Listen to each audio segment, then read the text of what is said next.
Thank you, House Chair.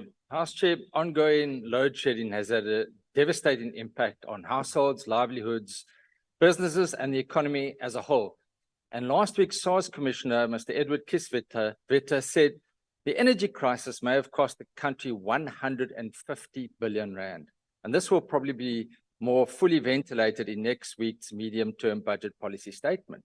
Now, Honourable Minister, we as the ACDP participated in the Eskom parliamentary inquiry, so we know the root cause, and a lot of that was admitted in the Zondo Commission, where the ANC took responsibility for a lot of that state capture and corruption. However, we appreciate your update. We appreciate the fact that you are confident that South Africa's turned the corner and that we're beginning to see sustained improved performance over an extended period of time. And yes, this last while we have seen an improvement, and we are grateful for that.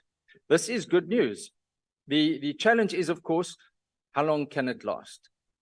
And there is a saying, benode katte maak benode spronge, which means when there is a crisis, that one jumps around trying to resolve that crisis with elections looming. However, when you also look at the statement and at the improved performance, one has to look at what Eskom's Group Executive for Transmission, Mr. Skeepers, has said, where he sketches the different scenarios of the 14,500 megawatts, 16,000 megawatts, and 17,500 megawatts. And that's the three unplanned loss scenarios, with the different load shedding that would one then apply at each of those scenarios. And on the most optimistic scenario, that would be load shed level 4 at 14,500 megawatts scenario. Now, the problem with both Eskom and the minister's positive scenario is that the unplanned losses, that is, as the word suggests, it's unplanned and unforeseeable, particularly as we've got the aging and the unpredictable fleet of power stations. However, when you look at the facts, Minister, this week, yes, the breakdowns were at 13,500 megawatts, which is promising, because this best scenario was 14,500.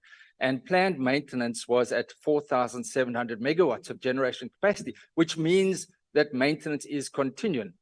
So the ACDP, we welcome the fact of the additional units from Kusuli and Medupi, but we are mindful of the health issues as well. I think, Minister, we need to be very mindful of that as well.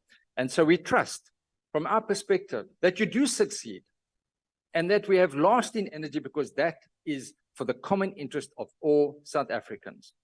Maybe just conclude to say we continue as the ACDP to pray for the peace of Jerusalem, in the knowledge that the Lord who watches over Israel neither slumbers nor sleeps. And that is the modern state of Israel. I thank you.